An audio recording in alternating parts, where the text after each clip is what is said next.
Most people think they need to make more money to get ahead, but the truth is, even a higher salary won't save you if your cash flow is broken. If you don't know how to manage what's coming in versus what's going out, you'll always feel like you're behind, no matter how much you earn. Cash flow isn't just some financial jargon. It's the heartbeat of your money. It tells you if you're growing, coasting, or slowly sinking. And when you master it, you unlock the ability to control your finances on your terms, not based on how much your employer pays or how often payday rolls around. The thing is, most people never really learn this. They budget a little, they cut a few costs, but they don't build a system, and that's why they stay stuck, working harder but always feeling broke. So today, let's break it down. Let's talk about how to actually master cash flow, even if you're not making six figures. First, we need to get honest about your current flow. Forget the word budget for a second. That word sounds like restriction. What we need is clarity.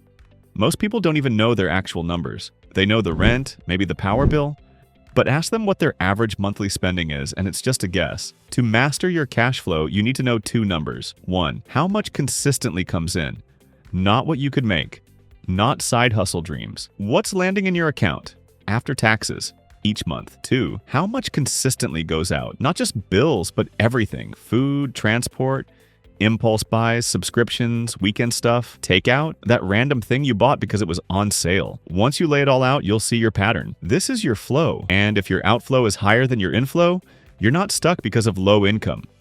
You're stuck because your system is leaking. Plug the leak first, then grow. Now, here's something most people get wrong. They think mastering cash flow means cutting everything fun. That's not true. Mastering cash flow isn't about being miserable. It's about being intentional. You can still enjoy life. The difference is you choose what's worth spending on instead of letting your money disappear without a plan. Let's talk structure. One of the easiest ways to take control is by organizing your cash into buckets. Think of your money like water. If you don't direct where it goes, it'll spill everywhere. So create a simple structure. One account for essentials, one for short-term spending, and one for saving or investing. That's it. Don't overcomplicate it. Essentials are your non-negotiables. Rent, bills, transport, food. This should be predictable. If this bucket is too high, you'll constantly feel squeezed. Adjust it where you can. Smaller apartment, shared transport, better deals on services. Small changes here create room for growth. The short-term spending bucket is where your lifestyle lives. This is groceries, eating out, entertainment, hobbies, personal care. This is where money tends to sneak out quietly. Most people overspend here not because they're reckless, but because it's easy. So cap it. Set a number you're allowed to spend and track it weekly. Not every cent, but enough to stay conscious and in control. Then comes the most important bucket, the one for your future. This includes savings, investments, debt paydown, anything that increases your net worth.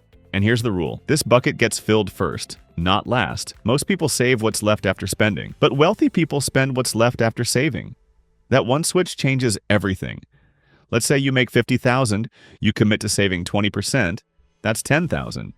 That goes out first, the moment you're paid, then you live on the remaining $40,000. If that feels tight, that's the point. It forces you to live smarter. You start questioning whether you need to buy lunch out every day or upgrade your phone again. You start choosing better. Here's another key. Automate your flow.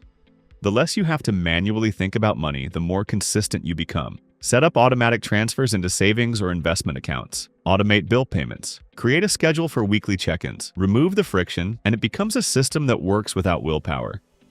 And while we're on the subject, payday behavior matters more than you think. Most people get paid and feel rich for 48 hours. That's when the worst spending happens. But if your cash flow is structured, payday doesn't change your mood. It just feeds your system. That's when you know you're in control. Let's talk lifestyle creep. It's one of the biggest threats to positive cash flow. The moment you start making more money, it's tempting to upgrade everything: apartment, clothes, food, gadgets, and suddenly your expenses rise just as fast as your income. You feel like you're doing better, but your cash flow hasn't improved at all. Sometimes it even gets worse. To master cash flow long term, you need a resistance to lifestyle inflation. That doesn't mean you never upgrade, but upgrades should come from surplus, not from emotion or pressure. And they should never disrupt your savings flow. If you're still saving and investing consistently, then yes, enjoy a better phone or a nicer dinner. But if the upgrade kills your future bucket, it's not worth it. Now let's flip to the income side. A lot of people obsess over cutting costs, but there's a limit to how much you can cut. There's no limit to how much you can earn. Once your spending is under control, focus on increasing your inflow. This is how wealthy people create margin.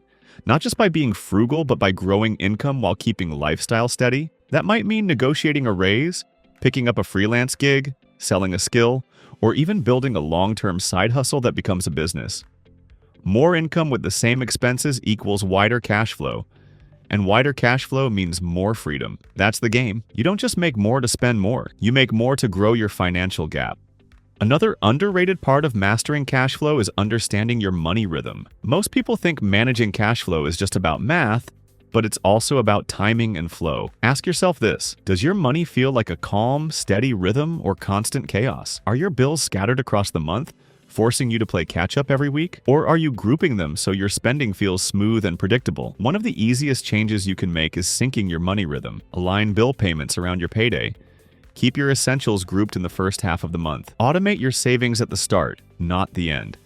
When everything flows in the same direction, it becomes easier to track and harder to mess up. This alone can eliminate the mental fatigue that comes with always trying to figure things out mid-month. A steady flow leads to a clear mind, and a clear mind makes better money decisions. Let's take it one step deeper. Once you have positive cash flow, meaning more is coming in than going out, you now have something powerful. Choice. You can invest. You can take a risk. You can take time off. You can walk away from a toxic job. That's the quiet freedom no one talks about. You don't need to be rich to feel it. You just need control. And when you look at how real wealth is built, it's not flashy. It's structured. Most millionaires didn't win the lottery or build empires overnight. They mastered their flow. They built a gap between income and lifestyle. They used that gap to buy assets. And they let those assets do the heavy lifting. That's the part people miss. Wealth isn't just about making money. It's about keeping it, growing it, and letting it flow in the right direction. And once you get this right, your whole approach to money changes. You stop reacting and start planning. You stop feeling stressed and start feeling steady. And that feeling, that's what financial peace really looks like. So if you're tired of feeling like your money disappears too fast, don't blame your income. Look at your system. Do you know your numbers? Are you deciding where your money goes or just reacting? Is your future bucket growing or always empty? These questions don't need complex spreadsheets to answer. Just a little awareness, a little planning, a little consistency. You don't need to be perfect. You don't need to restrict every joy from your life. But you do need to pay attention. Because the people who master their cash flow quietly, consistently, are the ones who build wealth while everyone else is still wondering where their money went. If this helped you get clearer about your cash flow, make sure to like this video and subscribe. More content is on the way to help you take control of your money. Without hype, without pressure, and without waiting for some future version of yourself to figure it all out. The shift starts now. Thanks for watching. And remember, real wealth isn't built overnight. It's built quietly in the way you manage your flow, in the choices no one sees, and in the discipline that pays off later.